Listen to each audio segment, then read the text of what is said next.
Hello, everybody. Welcome back to the Straight Outta BS podcast. Thank you guys so much for your continued support. Really appreciate it. I want to do a moment of silence for the person still struggling with intrusive thoughts or addiction or anything like that. So on the count of three, I'm going to do a moment of silence. One, two, three.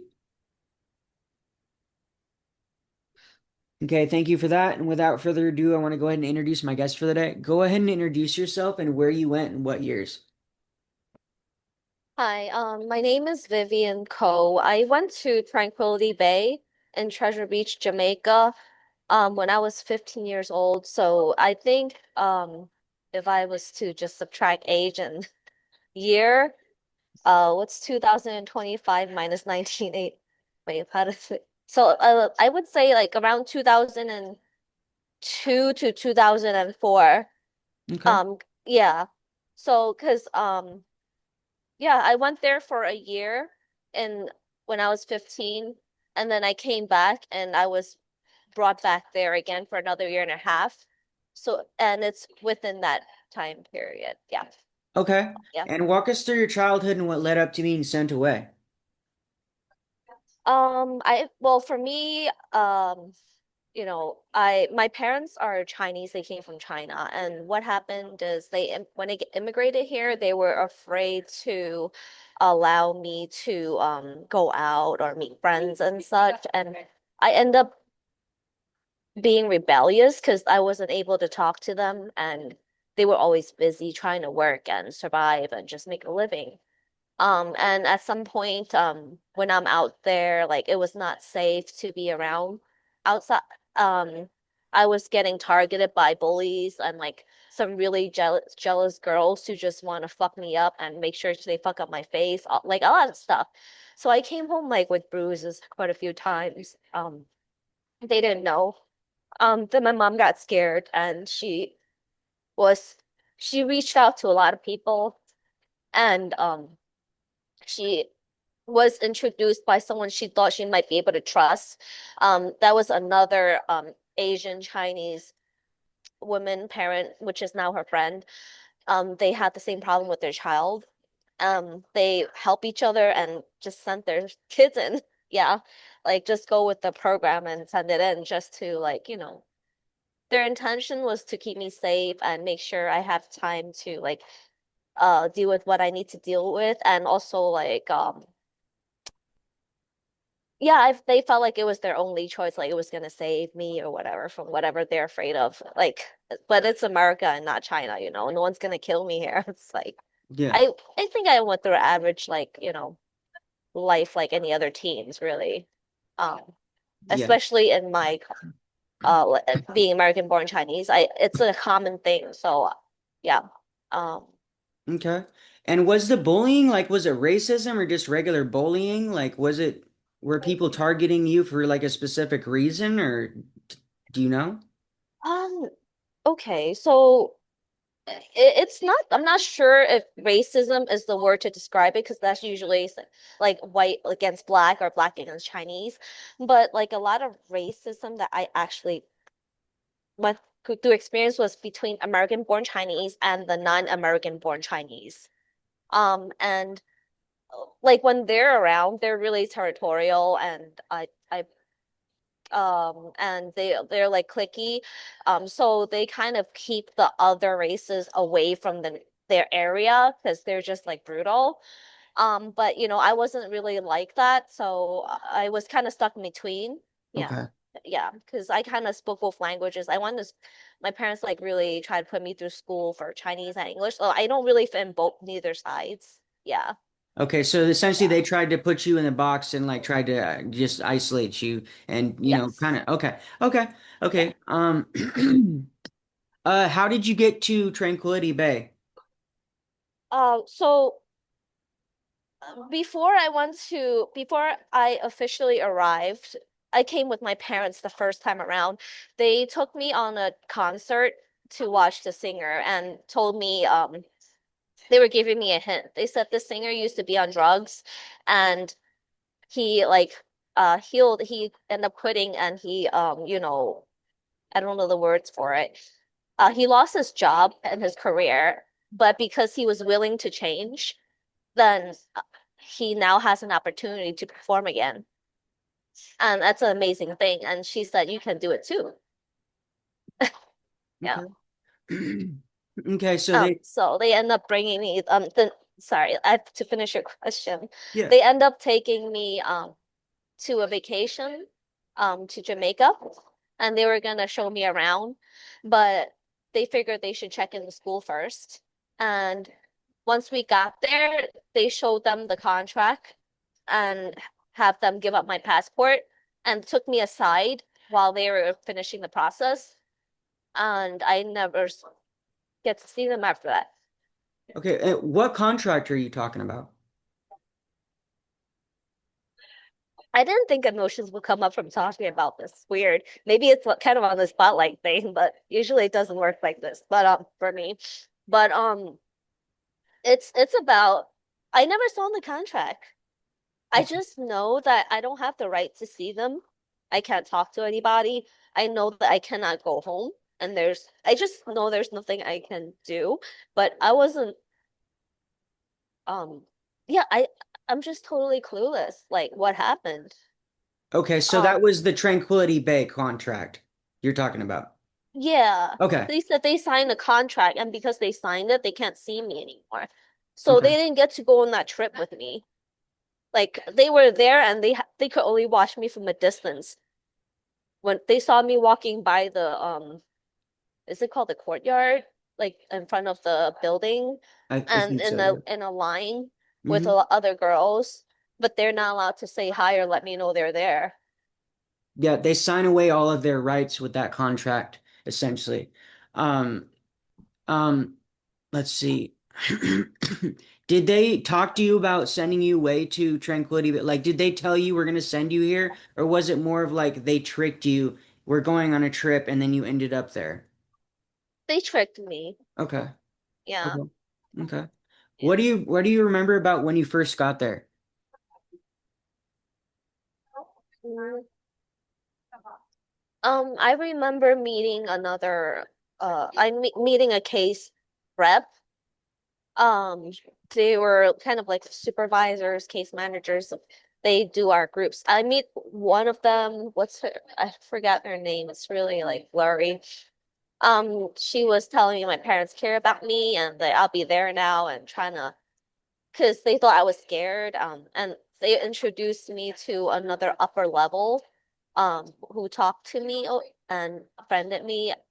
Then shortly after, it was already like dark, and they brought me outside, and gave me a uniform, and I had to shower outside. It was some cold water. It was some some third world stuff, third country Yeah. stuff, and there were ants all over. Like, but yeah, and that was it, you know. Okay. And I just have to learn the program from then on. Okay. Yeah. Do you remember them giving you any physical rule manual? Like, was there any physical rule manual? Did they go over the rules and like how you would graduate and get out of the program? Did they go over any of that with you? Um, like what I understand when I was going there, I can only speak from my perspective what I experienced because Hmm. whatever they told me, I might have not been too receptive Okay. of. Yeah. So I know they were telling me I cannot talk to anybody and like I cannot open my mouth except I am gonna say excuse me, thank you, or sorry. And I cannot stand up. I cannot sit without permission. I cannot go to the bathroom without permission. I always have to raise my hand until I'm acknowledged by a staff before I can do anything. And anything means like stand up, sit down, or bathroom, Okay. or want to speak to the staff. Yeah. But I know I was assigned a person to teach me the rules at that time. Okay. That was level 3. Yeah, and she'll guide me through how to keep following the rules. And Okay. yeah. Okay. And let's see. Was English the primary language there, or was there a different language? And if there was a different language, did you have to learn that language? Because I know some of these places, like they spoke Spanish, and if you didn't speak Spanish, you couldn't talk at Um, all. Was there? Uh, no, like everybody spoke English. My English was I thought I understand what they're saying, I guess. I'm born here, by the way. I don't think I had a language problem until I realized I can't pass my English class. So, um, yeah, so that's the most of it. Yeah, Okay. it's like it's like my first time I was in a crowd that is away from home or like my Chinese friends, let's say. Yeah. Yeah. Were you experimenting with drugs or anything before you got sent there, or was it just because your parents were scared? Was there any? Oh, well, I did try ecstasy. Like I I think I tried like once before. I was sent there first time, but I did like to drink and I started smoking. Okay, but just Yeah. experimenting, like you weren't addicted or anything like that, right? Well, I was kind of crazy on alcohol and Okay. smoking. Yeah. Okay. Yeah. Feel Yeah. like did you feel like you were out of control? Like obviously nobody deserves to be sent to these places, but do you feel like you were just being a normal teenager or did you feel like you needed help? Oh, I needed help. But I don't trust any body. Mm-hmm. Um, but like when I was having issues in school and I ended up cutting school, well, there was a teacher from like health education. She just started spreading rumors around me saying I was sleeping around and I was a virgin at Yeah. that time. I mean, I had another incident. I was a kid, where I just was curious. There's this thing that scratched the back, and I just kind of like I tried to scratch my tongue, but I'm like, oh, and I got curious, and then and then when I went to school, I felt like embarrassed about what I did. Like it's because why did I do that? And I told the teacher because I'm like in shock about myself. Like why was I playing around with that thing? And like and the teacher just ended up like telling my parents like they have to take me to a psychiatrist and make sure I'm okay as a kid. And um so I mean I lost my trust with them. Yeah. Yeah. So yeah, I kind of like had dealt with someone or something extraordinary in different parts of my childhood, and that's caused me to feel like I can't trust the people who said I can't trust. They say they won't tell my parents, they say they don't do this and that, but they are lying. They're just Yeah. trying to trick me, and yeah, Yeah. um, so. Were you in did your parents try to get you any sort of therapy, like actual therapy before you went before they sent you away? Or was it just, kind of like just send you there? Um, hmm. So they tried to think of getting a lot of people to talk to me. Um, they did look around for me and find my friends to find me. And I was kind of hidden and just I make sure they don't find me anywhere. I just like Okay. keep running away for a long time. Okay. Um, so it was impossible for them to communicate with me, and the rules are just too strict for me to even try to communicate. Okay, so you were traumatized and you were dealing with it the essentially how probably anybody would deal with it, when people are in trauma, we tend to run away from our trauma because we don't want to face it. So, I was just kind of trying to figure out where that trauma was before you got sent there. How many people, if you were to make an estimate, like when you got there, how many people were there when you got there and how many people were there when you left? Like just an estimation, like a ballpark. Um, I never paid attention to the male side because Okay. females and male are two different, Yeah. we're totally segregated. And female side, we started off with four families Okay. and end up with five. When I went there the second time, they created a new family too. In my family, I would say, I think on average is like maybe 20 something, 30 people around. Okay. Yeah, it Okay. changes. Numbers fluctuate a little bit, but not in the 20s. Okay. Tens fluctuate in tens, yeah, more Okay. or less. And when you got there, did you start off level one, 0 points, or did you start off at level two? Oh, yeah. Start off as level one. Okay. Um, no points.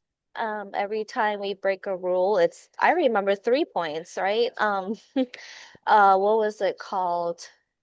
Rude manners, meaning like if you walk by without saying excuse me, you get points deducted.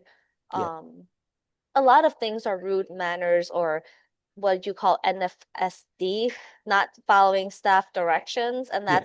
um that's also like 3 points, right? Or is it I don't and I'm then not there's sure. that yeah, there's the NFD, which is not following directions. Yeah.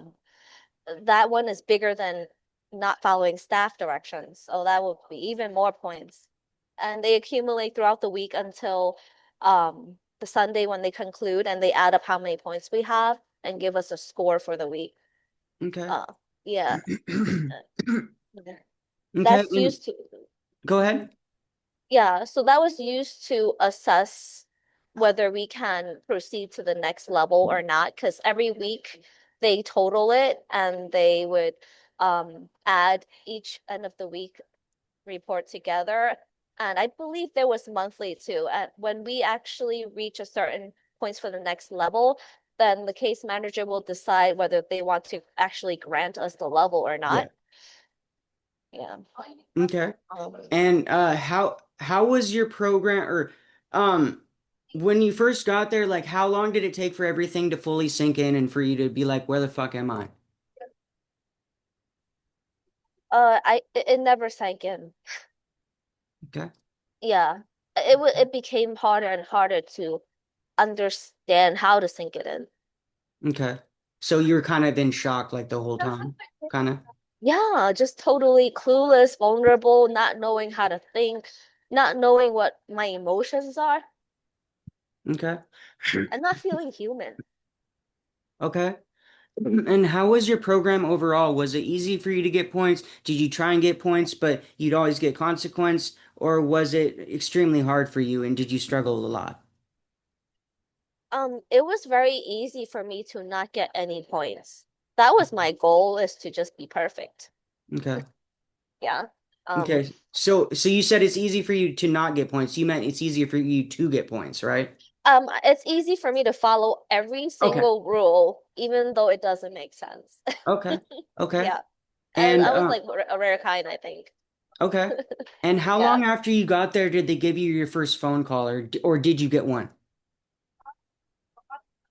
I don't know how long. I just know I get a call once a month. Okay. Was it half hour or 1 hour? Like maximum would be only like 45 minute, 1 hour. I forgot how long. Okay. Every month. Yeah. Okay. And To start with, yeah. okay. And what was the first seminar they put you through? And how long were you there before you went through that seminar? Hmm. Hmm. Seminars come around every few months. Mm-hmm. So I was, since I was following the rules, I was permitted and also had to I was put through the seminar. I don't remember if we had a choice or not, but the first one was called Discover. Discovery? Yep. Yeah. Okay. Mhm. Yeah, and there was like multiple seminars that are available. After Discover, you pass and you learn from whatever that teach you and apply it to our daily life in the school. Then they would bring us to the next one when it comes around, which next one was Focus. Yep. Hmm. Yeah. And of course, after it's accountability is the third one, and then Keys to Success is the final one. Okay. And did you guys have to do multiple keys to graduate, or did you just have to do one? I never graduated, Okay. but yeah, I know they have to go through that, but I didn't know there was a requirement. I never, yeah, reached. I only went to level 5. Okay. Yeah. Okay. Same level that I got to. They pushed me through there. I was actually the last person to graduate from where I went. Before it got shut down. Um. Okay. Let's see. So did you get through all your seminars the first time? Yeah, I always get through the seminars. Um, If you mean co in context, I mean, I get through them, but I don't know what the hell's going on. Yeah. Okay. Like, yeah, Okay. it's a lot of action going, like a lot of people talking about their family, like they had to. We had like just a lot of stuff that I didn't get. Like I don't understand other stories and their family structures, and those problems were all new to me as I am my own problem. Like, you Yeah. know, and yeah, it's kind of chaotic for in my mind because Yeah. yeah. Yeah, it's that way by design. It's brainwashing and mind control. Let let's see. Did you spend any time in intervention or like solitary confinement or study hall or anything like that? Like, did you get in a lot of trouble anytime? Um, there was one time where I had to send to intervention because I kind of I'm embarrassed to say I don't have anything to um take out how horrible I feel. And you know, so there was one day I had a hangnail and I'm like, I know if bleeding, I get to intervention. I had to go in there, you know. Mm-hmm. And I end up like that hangnail hurts. So I'm like, I pulled it, I'm like, oh, I'm bleeding, you know. I told the staff I'm bleeding. So that you know, they'll just handle me. Yeah. Okay. I mean, they didn't manhandle me like physically because I kind of it doesn't look like I'm harmful to them. Like it wouldn't attack them or anything. Yeah. But they definitely like needed to send me in and for I don't know how long. Okay. Yeah. Um, And were you on any prescription medications before you got sent there? no, Okay. Did they try and put you on any prescription medications when you were there? no. Okay. Was there any doctor on staff that you know of? Yeah. Dr. Chap Chapui. Chapuis? Okay. Okay. Mhm. And do you remember the lifeboat process and focus? Yes. Okay. Yeah, that one stood out a lot. Uh, Okay. it's yeah. Okay. Um,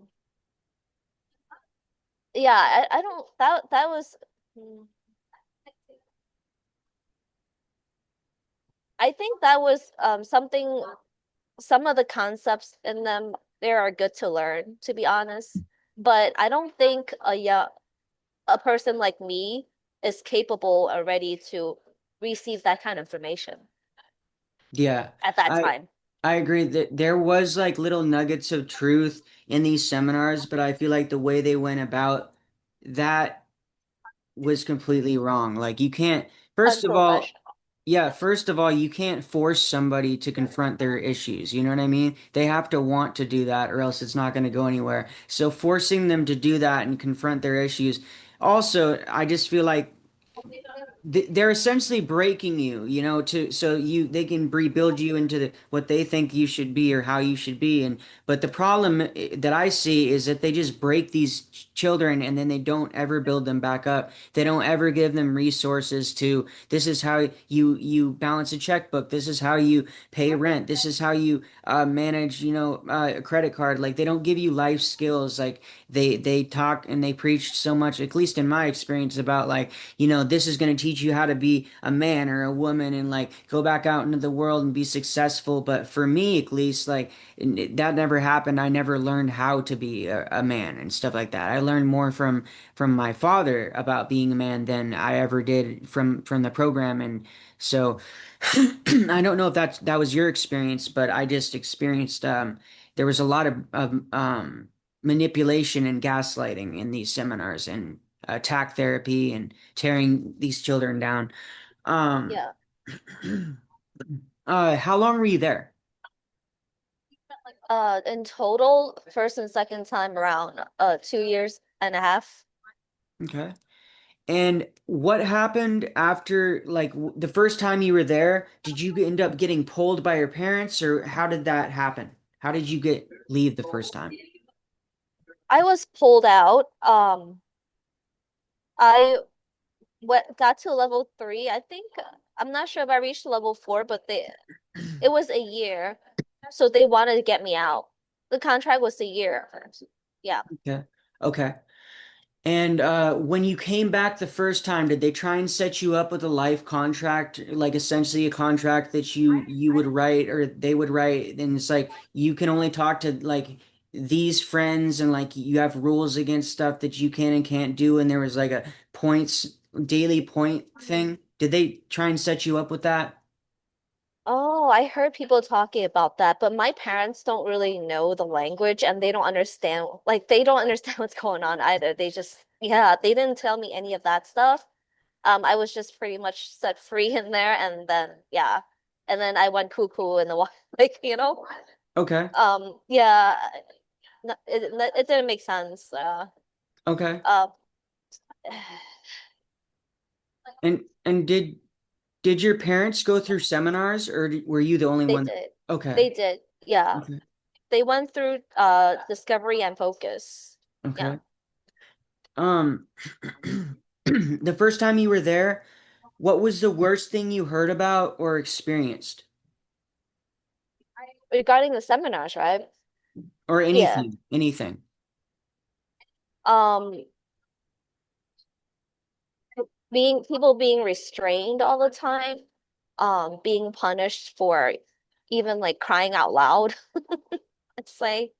Um, and like I know a lot of people like when they have mental trauma, like everybody's traumatized there, Hmm. but they're not allowed. We're told that we're supposed to admit to our wrongs and have integrity and be Hmm. accountable. Um, and they want us to share our feelings, but the thing is, how can we share and have feelings when we're not allowed to? Like feelings and thoughts, it come out to actions and expressions and everything. Like how it's not. It doesn't make sense how we can feel negative but not be negative. There's no guidance on how to be positive, and if we get punished for being negative. Whereas like what we needed was for them to understand and to talk to us or give us the time and love we need. It's not just like punish you because you're not exactly what we want to be. Yeah. And even when I am like we're for me, I played the perfect person. And you know what? That's a problem. Because because they were forced to give me feedback all the time. Yeah. And they told me I'm fake. I need pity. And I had no friends. Yeah. Okay. And what both times you went there, was there any staff that gave you like the creeps? Like, was there any like grooming that you experienced or witnessed, or any like sexual abuse that you heard about or witnessed by staff? Can you repeat that? Were like during your experience there both times, were there any staff that like gave you the creeps or like any staff that like attempted to groom you or like sexually assault you or anything like that? Or did you hear about or see any of that from staff members going on? For me, no, I'm always hiding in the group. So like on the Hmm. corner. So that's you always find me in the corner.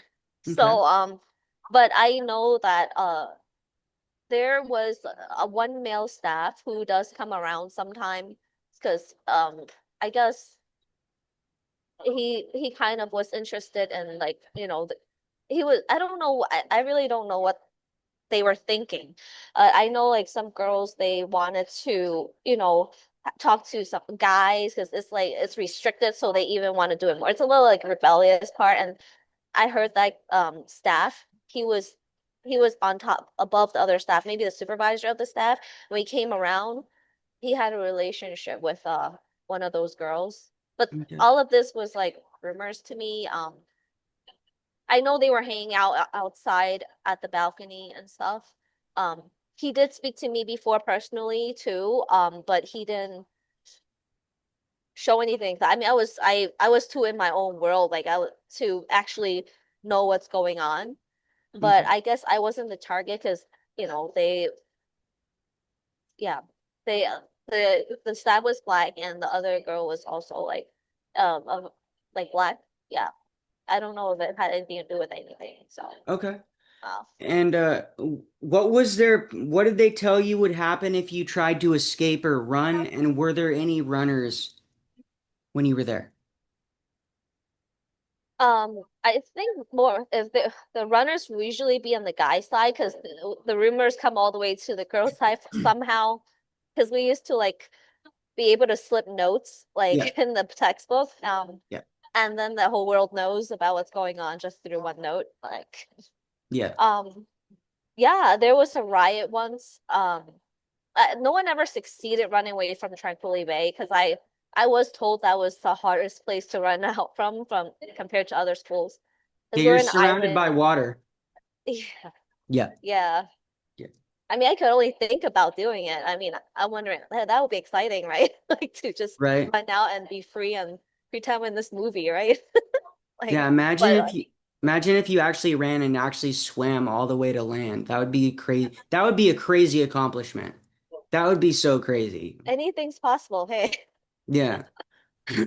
not really, can't really think of that, but I mean, like, yeah, I guess never got the courage to run away. So, but Okay. other people who did, they didn't get away for too long, you know? It's really easy to catch them. And of course, you'll be tired, hungry, and you wouldn't expect that when you knew that's gonna happen. Like a lot of stuff, right? Yeah. And they have the passports, so like they can't go anywhere without it.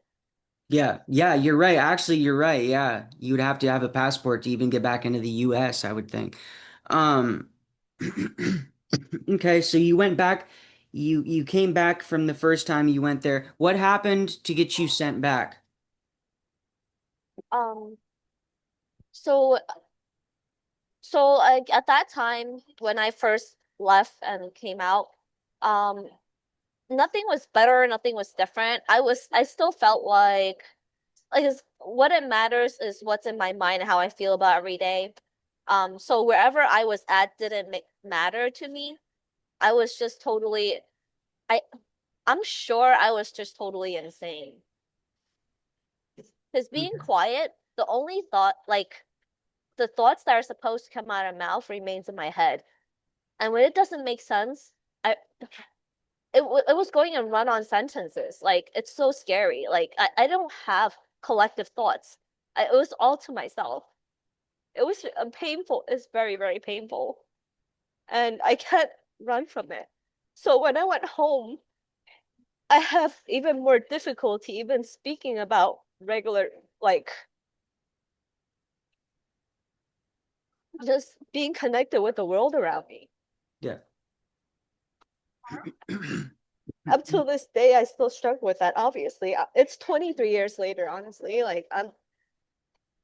And I can't believe I still struggle with this kind of problem.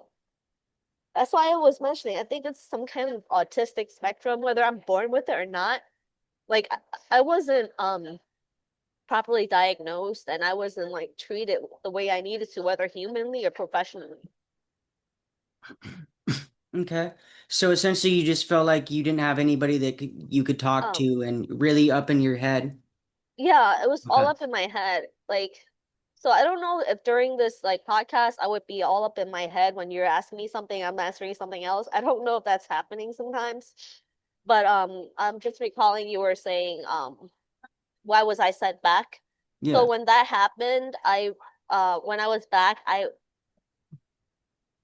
went to another high school and then when I try to talk to my friends or like some people I used to know, they were pretty busy. Like I feel kind of outcasted or like just different because there's nothing I could say anybody understands and my experience don't make sense.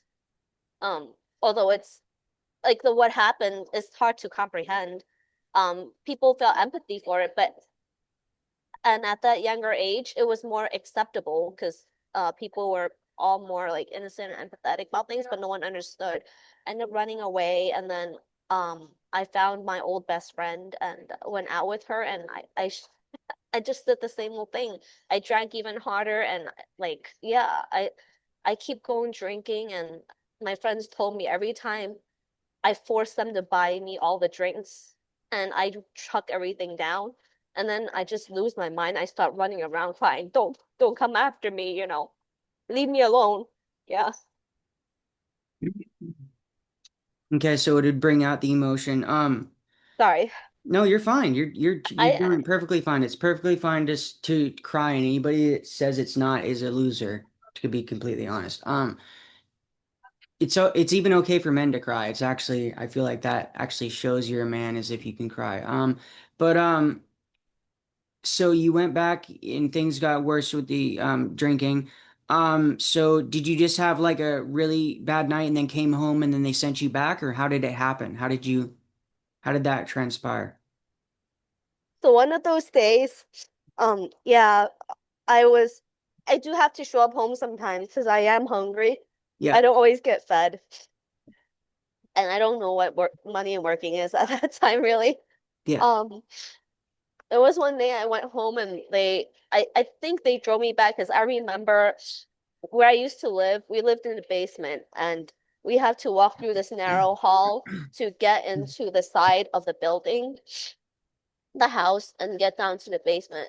So that's where we lived. And so they were my parents were right next to me and behind me, walking me back, acting like they're really concerned about me and seeing if I'm hungry, just caring about me and trying not to trigger me. And then once they opened the door and walked me down, there was two huge people standing there. okay, And, I never had the courage to do something like this, but my instant reaction was run. But I couldn't think straight where to run to, so I ran the wrong way. I went deeper into a dead end. yeah, Yeah, I should have ran the other way, you know? I mean, I'm not experienced enough to know I should do this smarter way. It's not like a martial arts where I need to practice everything and like run, Like, yeah, if I get to practice, I'm pretty sure I can knock them out, yeah, you know? yeah. You were in fight or flight. Yeah, it's the first time in my life where I had to run. Yeah, And my dad was got so scared that because he thought or he knew they were gonna hurt me. So he went in front of them and stopped them and say and told me it's only gonna be 2 months. We'll bring you right back. okay, And I said, okay. And they handcuffed me and then I sat in their big car. Um, the whole time I didn't know what to say. I was terribly scared. Like I'm just trying to recall. Like it was very scary to go back to something that haunts me so much, and not be able to describe what's haunting me yeah, because I didn't know how to think. Like I told you, like my thoughts didn't make sense. So nothing like I mean, like I don't know how to explain that kind of feeling, but they were asking me, you okay, you hungry, Um, at some point, I think they gave me a McDonald's or Burger King, some yeah. kind of burger. Yeah. And they told me before I got in the airport, they say, look, we're gonna let go if you're gonna take off your handcuffs, but you have to know you cannot run anywhere. You have to follow us until you get on the plane. Or, yeah. Okay. Um, yeah. Did they tell you their names or did they remain nameless? Did they introduce themselves at all? Like give you their name? I don't remember. Okay, that's perfectly fine. I'm Um, sure they did. Yeah. okay. Yeah, they tried to when we once we were in the car for a little bit, yeah, they did try to ask me a few questions, but that was it. It was pretty silent. Yeah. Okay, and when you were at I assume you went on an airplane? Yeah. Okay, did anybody give you were there anybody giving you like looks like when you're walking? Because if like when I'm in an airport, if I saw two big guys or a man and a woman like bigger like flanked on both side of a teenager, that's gonna look a little bit shady to me. Did you notice anybody giving you any looks or anything in the airport, or was there anybody that questioned like what are you doing with this teenager? Is this your kid or anything like that? Was there anybody that even noticed? No, because what I was trying to I was just try to follow their rules. I didn't Yeah. do anything. I just like moved as they told me, the way they told me, just go through and like nice and smooth. I don't want to cause. I didn't have an awareness of anything. Okay. Yeah, Okay. I don't know when they actually left. Okay. Okay. And they went with you on the plane, and then when you got off the plane, did you get into a van? How did you get from when you landed to the facility? Um,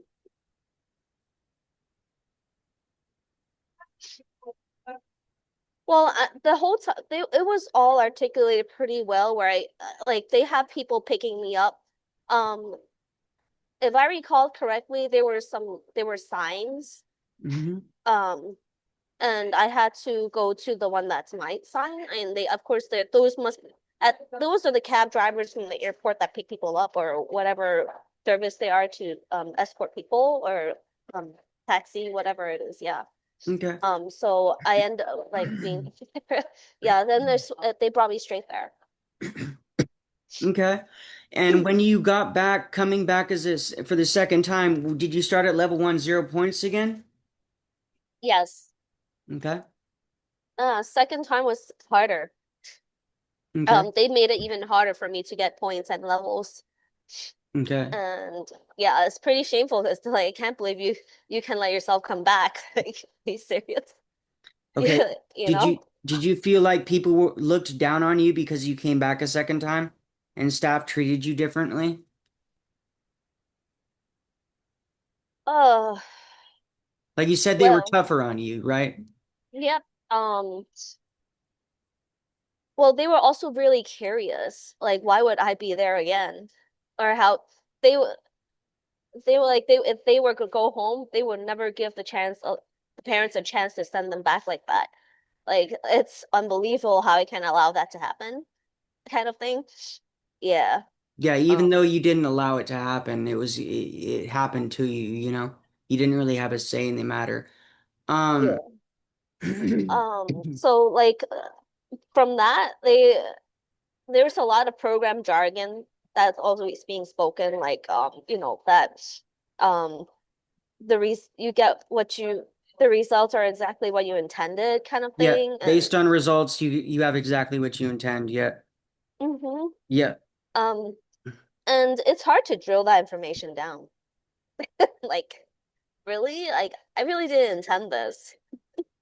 Yeah, I Like, mean, I actually call complete bullshit on that statement because like if I was raped, like that doesn't mean that I wanted that, you know, like or that, you know, that's what I expected, you know, like I didn't expect that, you know what I mean? So I feel like that's a bullshit term to be completely. It's one of those gaslighting terms where it's just like, no, like you're here because you wanted to be here. And it's like, no, I'm here mm, because I was sent here. Like, you know? So yeah. it's very manipulative and brain and gaslighting language.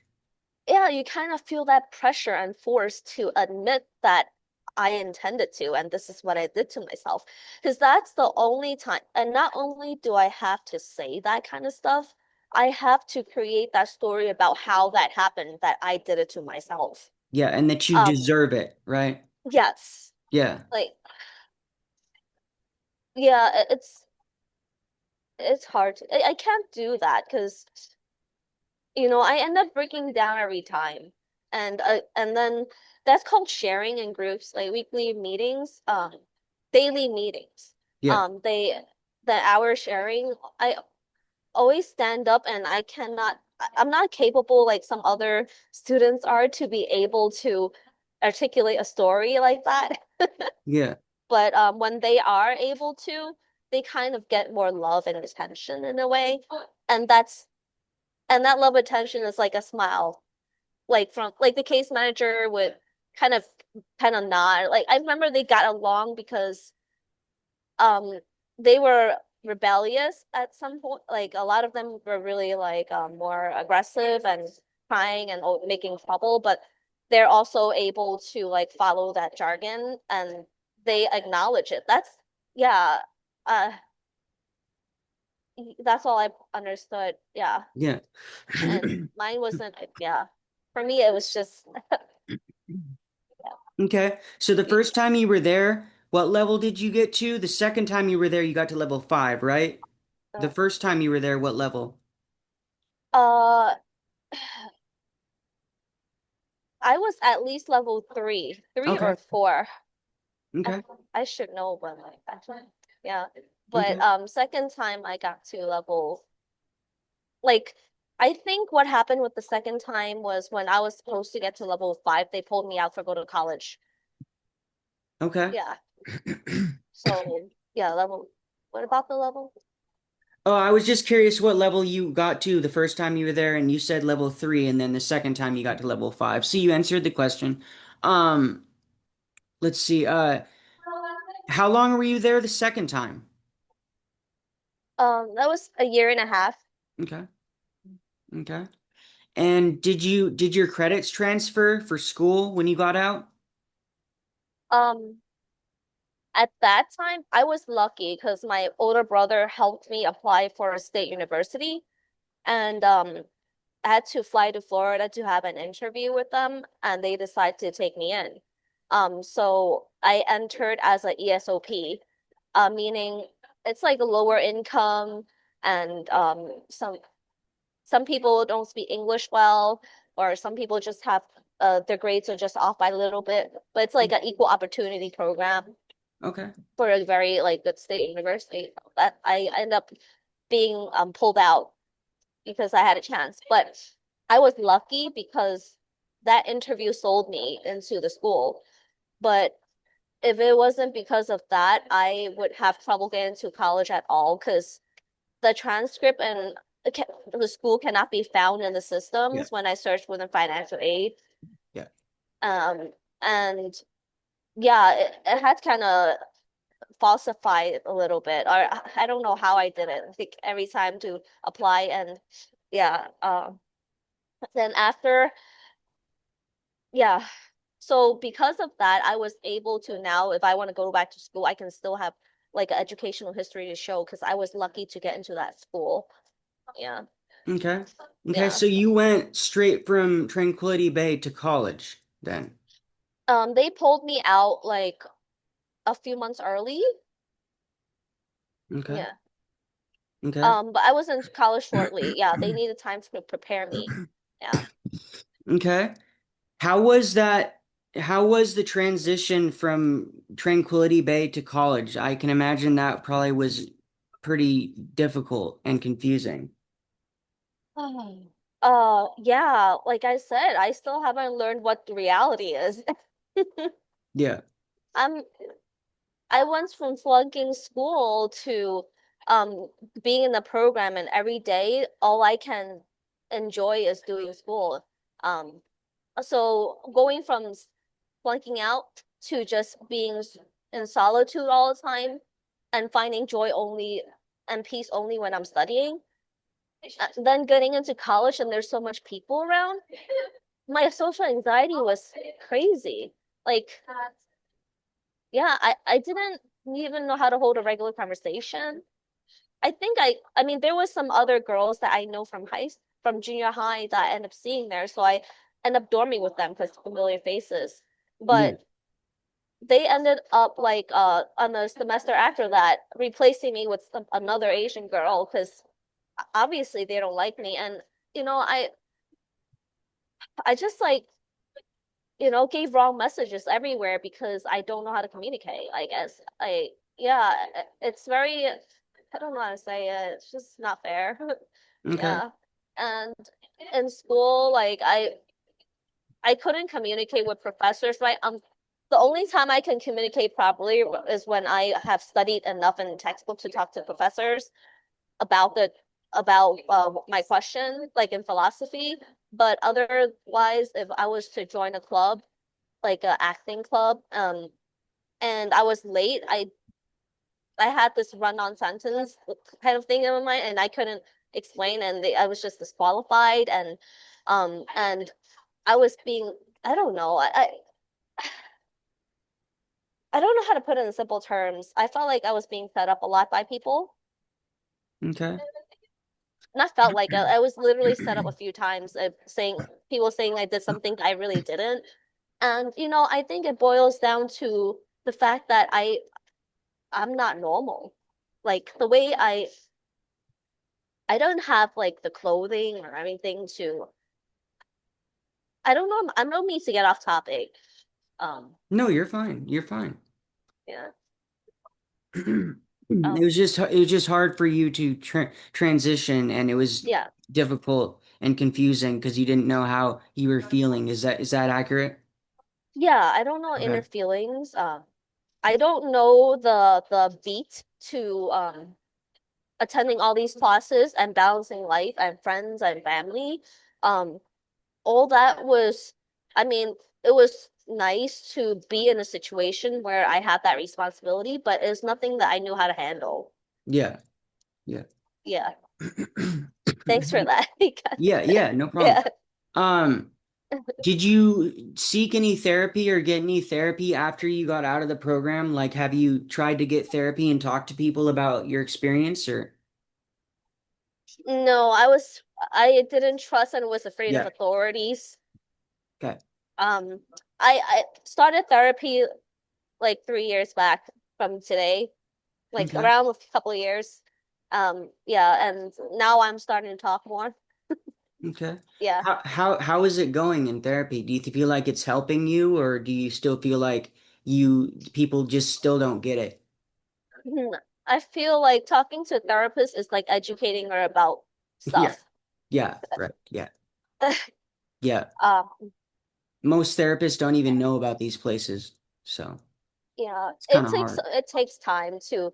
It's like I have to treat them like somebody new I have to explain situation to and form a friend for me myself. Like Yeah. it's very very unique experience. I mean that is a very good the therapy is doing me good because I'm learning to she's talking to me, asking me questions that would help me analyze and internalize what I really need to think about or Yeah. want to think about. She'll follow my flow.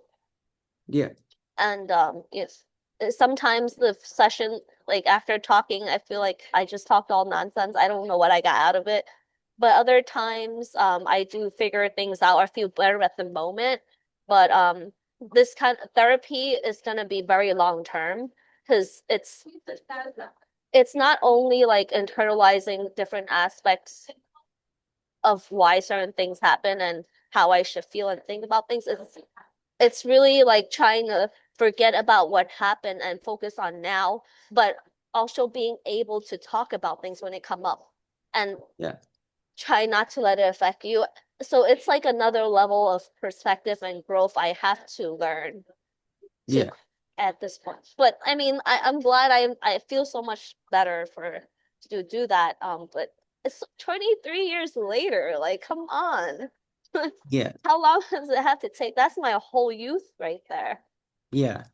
Yeah, well, don't try not to beat yourself up too much because you're not alone. There's almost all of us are still struggling with the ramifications of what we experienced and the trauma that we gained from these places.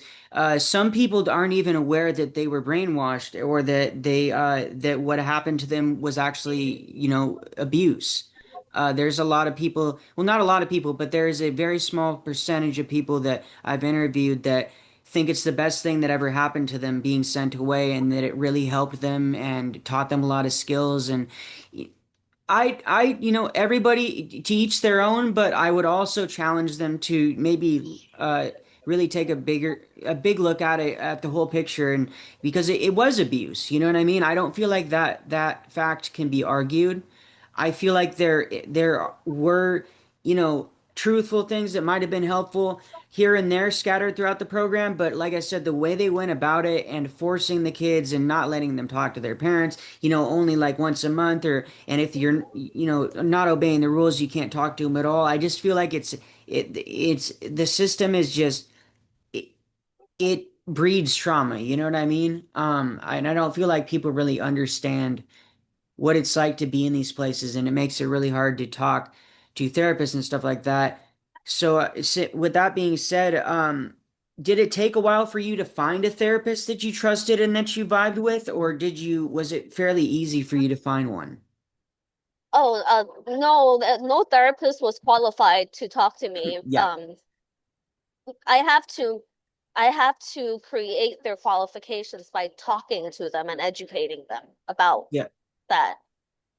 So I don't know who's therapying who there, but they're helpful. Yeah, it's a bigger problem than what it is. I think it's the way like kids are being taught. The social education is bad, and people are allowed to create these kind of businesses without regulation, and like it's an overlooked thing in yeah. the industry. And I mean, I don't know how like there can be some kind of change in the system, honestly. It's so necessary to help kids with trauma and have the proper I don't want to say diagnoses because it's not like they're terminally ill, but like, to understand where they're coming from and understand like if they're having ADHD, that's their problem. If they have problem focusing, then that's the thing that you should be targeting to help them with when they're open, available, or accepting the help. And um, like they really should pay attention to individuals. Um, I think, and not just throw a whole bunch of people and give each other jargon and follow rules. How can anyone process that? Yeah, and helping people deal with their trauma or whatever they struggle with isn't a one size fits all. There is no one size fits all approach to that. And anybody that says that there is, it should maybe needs a brain scan, in my opinion, because I feel like every situation is different. Every situation is unique, and going off of what you said, I feel like you need to do it on an individual basis, and you need to work with the child to address their traumas, to address their triggers, to address what they're struggling with on an individual basis and not trying to just put them in a box. Oh, this is what kind of help you need. You need this kind of help instead of, looking at a wide array of options, trying therapy a bunch of times maybe before they even consider something like this. I don't even think sending your kid away at all should ever be an option. I think that keeping it in the family, unless there's abuse in the family, like I said, every situation is unique. But in general, I feel like keeping it in the family and maybe getting family therapy. A lot of the time, these kids are struggling with abuse at home or arguments at home.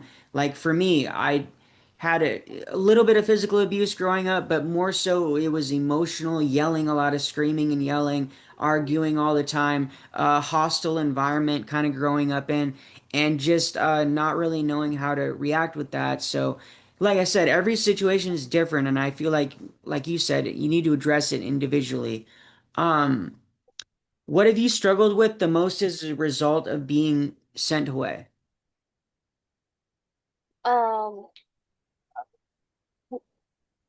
I struggled the most. I mean, I lost time.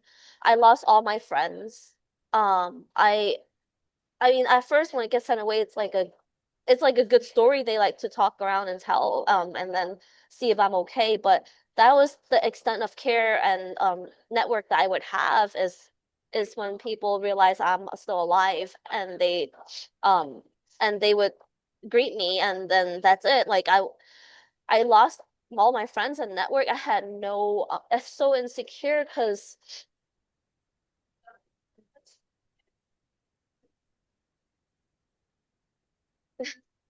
yeah, it's it's when my life was just blank. Like yeah. Okay. It was just blank. I think I was lucky to I mean a person like me, even though today like I mean as a human you need to have someone there and to break off a valuable connection from junior high and high school, it's something that cannot be replaced, and it's not as simple as that. It's people who met in junior high and high school. I have friends that used to know me. Now when they grow up, they're at each other's weddings,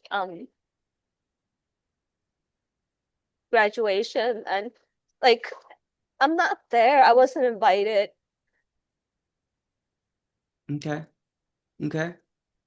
And And also, yeah, I think I had a habit of traveling after, not traveling, but I never stayed in one spot for too long because um I would traumatize people when I tell them my trauma. I think they would, or either I traumatize them or like it makes abusive people want to abuse me more, let's say. Because I don't know how to look for the right friends, or I don't have the right environment. I don't have an environment that I needed, and I end up in wrong places. And with the wrong people, like bad things happen. Like I have a lot of stuff happen that I don't think it's proper to share here, you yeah, know? Yeah. Because I'm trying to stick to this point, Yeah. It's a setup. Like having putting a child through trauma is like a setup because the time for it to comprehend it and heal from it is unknown. And that time period to heal from it, there's a lot of precious like things that needs to be done in life and to catch up, to live that life. That time is, I don't know how to say how much we need it. Like, yeah. It's a crucial part of our of growing up that I feel like a lot of parents just don't understand. They seem to think that when you start experimenting with marijuana or alcohol or whatever, every situation is unique, but I to me that's just being a teenager. A teenager, it by definition is just rebellious, is trying to find who they really are, experimenting with things, pushing the limits on things, taking risks. These are all normal things that teenagers do, and I feel like parents get so terrified when it's just like if you just let it take its natural course, maybe I wouldn't have. Me specifically, I got heavy into hard drugs for like over a decade after I got out because a bunch of reasons, but maybe that never would have happened. Maybe I just really would have stuck with weed the entire time if I never went there. But I there's no way to know that, but I definitely feel like it definitely made things worse for sure. Um, so relationships was really hard for you and just having people that understood what you went through. Um, is that accurate? yes. Okay. Okay. Mhm. And if you could go back in a time machine knowing what you know now and not go through Tranquility Bay, would you do it and why? Um, would I do it? No, I wouldn't do it. I told I was gonna change, at some point when I get crazy enough, like drinking and smoking, I would be like, I think I had enough. Yeah. I was at that point when I said, I'm gonna change because I'm sick of this. Yeah, but boom, I'm in there. I'm like, you know, Yeah. like I didn't have the chance. I mean, I need to let it out of me. Like you gotta let it out of you before you gotta change, because like you gotta internalize all that. You gotta share it. You gotta fix it. Yeah. I mean, Yeah. it's needed to like the release, I think. Yeah. Yeah, for sure. I agree. What do you think has helped you the most for like your like recovery and just like helping you heal? What has been the most helpful for you? Um, I I try to learn to focus. Helping other people kind of takes attention off myself, and it's easier. Yeah. That's one of the things.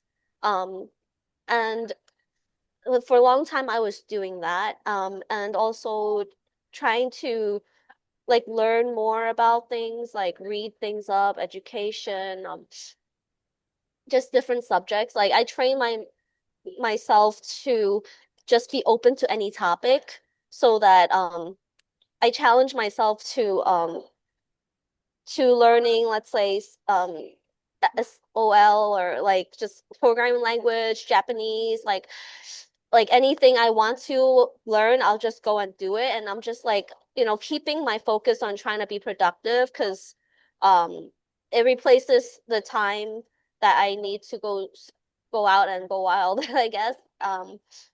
And I think doing like normal life stuff, maintenance, like having some tea is really nice. Yeah, just peace and having a lot of peace. Like right now, I'm sitting at a tea house. This is like my spot. Like I go to a tea house and sit there for like 10 hours and I don't need anybody there. Yeah, Yeah. anymore. Not really. Yeah, I mean, I usually don't, but Okay. um And did you get back into alcohol or any hard drugs when you got out of the program? Did you get back into addiction at all? mm, well, the alcohol addiction was when I was a teen. When I got Okay. out, it was like alcohol usage, not like alcohol. Yeah, I think that was addiction. Wait. So, yeah, I was still using alcohol a lot. But at that time I was older and I already went through puberty. I think I was having fun drinking. So, Hmm. yeah. Okay. Okay. So now Yeah. nowadays it's more moderation. Nowadays I don't drink at all. Okay. Okay. Yeah. Okay. Yeah. And have you ever tried talking to your parents about how being sent there affected you? Yeah. Um, they don't want to talk about it. Okay. Okay. Never explained why. I even told them, "Hey, we're on Netflix. You want to watch?" They Yeah. pretend they didn't hear me. Yeah. Wow. They don't Okay. want to know. They want it's past to be passed because they that school put a huge debt on us. Like we had to pay it off for a long, long time. Like I was out at age 17 and at age 20, about 24 or 25, I won a huge jackpot from the casino and I paid off the rest. Nice. Like we were living like paycheck to paycheck, barely paying rent. So, I mean, I was able to pay it off at like about a decade later Wait, so because I got lucky. you paid off the debt and your parents still aren't willing to address the trauma they put you through? No. That's fucking insane. I'm sorry to hear that. Okay. Let's see. So your parents haven't seen the program, you've seen the program. Um, let's see. Um, what do you think would have helped you the most, or what do you think would have helped you instead of being sent away? I just needed time. Really? I told them. I even, now that you mentioned, I recalled even in the program and before I left, I did tell them I was changing. I was like finally deciding to change and quit the alcohol and trying to adjust. Like I wanted to, do well again. I was ready and they didn't give me that time. Yeah, I just Okay. needed time. And Okay. I just needed them to understand. Okay. Do you feel like Tranquility Bay made your life worse or helped you? Tranquility Bay on, served only one purpose for my parents. That purpose is only a belief. It's not a fact. Okay, it served their belief that they will save my life if Yeah. I was put in the program. Yeah, Okay. assuming that I would be murdered. Like, come Yeah. on. Yeah. Or I'm not a yeah, it's impossible for me to get in such a crazy situation from my kind of background and like it's really hard unless I get kidnapped to get into a situation where murder happens. It's not easy to like, Yeah. it's some deep like you gotta get deep. Yeah. Yeah. Okay. And have you been able to hold a job since you got out, or have you struggled holding employment? I'm on disability myself because I can't. I have really bad social anxiety, like crippling social anxiety. Oh, me too. I mean, I tried applying for disability. I asked my therapist about it, and she does not understand how it works. I haven't been able to keep a job, and I thought I was the only one. But yeah, the last job, there was only two jobs that I was able to keep. One of them was for 1 year, and another was for like 6 months, and that was recently. Like Mhm. 2003 I was working in an insurance company. And after that last year I worked in the casino. Um and yeah but those didn't last because I have a lot of health issues. Okay. Um Mentally Yeah. or physically or both? Um, just both. But physically is what finally like got to me, because mentally I'm like trying to have a future. I'm trying to work hard. Like sometimes it gets in the way, but I would work with my supervisor. I tell them about it, like with no shame, because if I have and expect them to understand. I was lucky to have a supervisor that was willing to take that shit and just like let me keep working. Uh, Okay. because I did do a good job. I am top number one in the whole department, United Health Group, for my like, it's the national group. And I just started. And that's kind of like something I attained not because of the program. I taught that myself. I like before you asked if the program helped me with anything, I don't know about that part. I just know Yeah. it's what I take out of it. Okay. And you know what? I guess one thing I learned is I get what I get take out of and use it. Like if I don't use it, then um yeah, I don't have much skills. I mean, the results of what I create and creating smart goals. Yeah, those are what I was able to use. And being responsible instead of being a victim. Okay. But that's not because of the program, that's because of the seminar. Yeah. The program, the way they enforced it was like forcing you to say something you don't understand. Yeah. Whereas seminar may be better, but like, well, I was trying to, like I said, I was trying to be perfect and just understand things and do things right. So I try to pick out of what that really means and how that may work for me. Like, Yeah. because I was trying that way.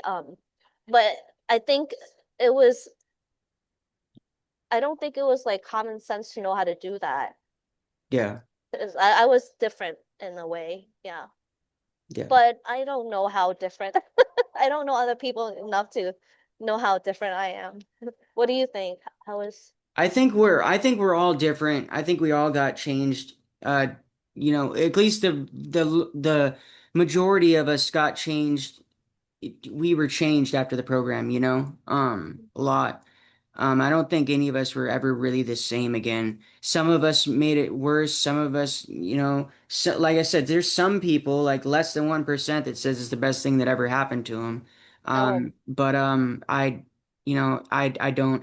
There was a point in my life where I was kind of more neutral about it but I know now that I just maybe part of me was in denial and maybe part of me didn't actually fully understand that what I went through was brainwashing, mind control, and abuse until I started doing research and realized that, like, attack therapy, there's an actual name for it, and it traumatizes people, and there's, been, people that have done research on this and how it really doesn't help people. And you look at the Stanford Prison Project or whatever, and it's just like you look at that, and that happened in what, like the 70s or 80s, and that proved that you keep teenagers in a setting like that, they're gonna get abusive. A percentage of them is going to become abusive towards the other students. And that mm-hmm. happened. That was on full display at these boarding schools. I mean, people would,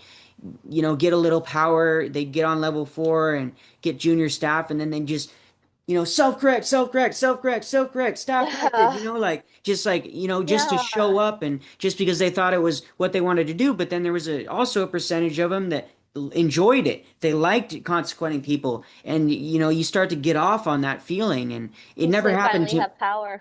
yeah, yeah. And yeah, absolute power corrupts absolutely. And that was on full display in these programs. And I don't think it's healthy. Um, okay. Yeah. Is there anything else you want people to know about your experience or anything that you might tell a parent thinking about sending their kid to a place like this? No, I think parents really should focus on what their kid really needs and sending a place kids to any place at all is not acceptable right now, especially at this day and time where education and social education is very um it lacks everything we need to help a person grow. Yeah, like they're too young to understand everything and they should be protected. in a better way. Like, so no matter what, I disagree with that. Yeah. Okay. Yeah.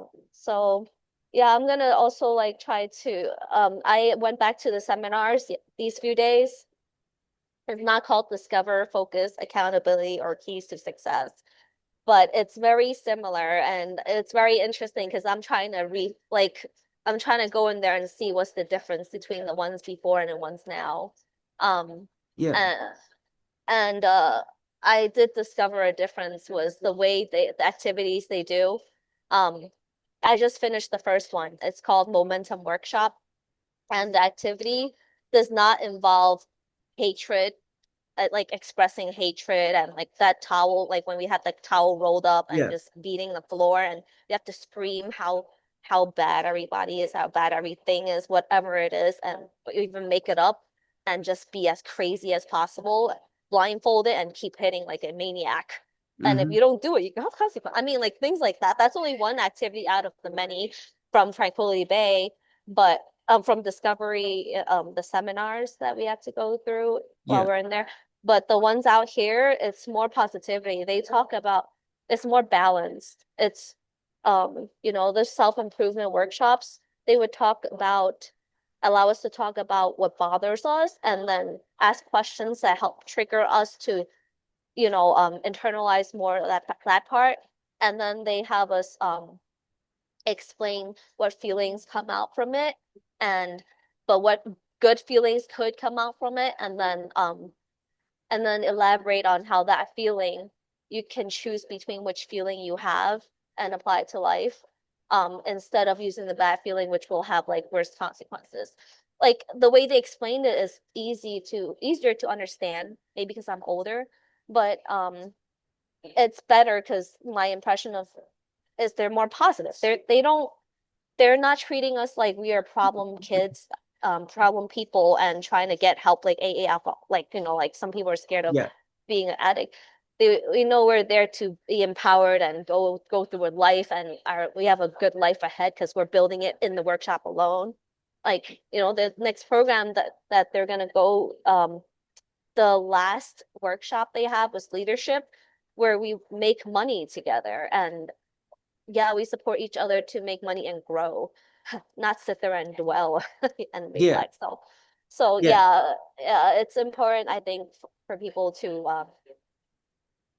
learn to dwell and not to learn not to dwell and um, express, but use a better way to understand, for the child to comprehend how life should look like in their minds. Yeah, if that makes Okay. sense. Yeah, thank you. But the biggest part to that is that you chose to go there. You weren't forced to go there. Yes. That's like one of the Mm-hmm. biggest keys, in my opinion, is that you're Yes. choosing that, you know? Mm. Yeah. Yeah. Yeah. Then you won't reject it, or yeah. Yeah. Hmm. Yeah. Okay. Well, thank you so much for coming on the show. I really appreciate you coming on. If you ever if you do this interview, a lot of people do them and a lot of stuff comes up, just take some notes and we can do a part two. No problem. Uh, but yeah, thanks for coming on the show. I think you did really good. Um, Thank you for having me. yeah, no problem. And with that being said, if you guys have watched the video so far, please make sure you like the video, subscribe if you're not already, hit the notification bell, share and comment, and that really helps. It's free and it takes less than 5 seconds. It really helps. We're almost at 1,000 subscribers.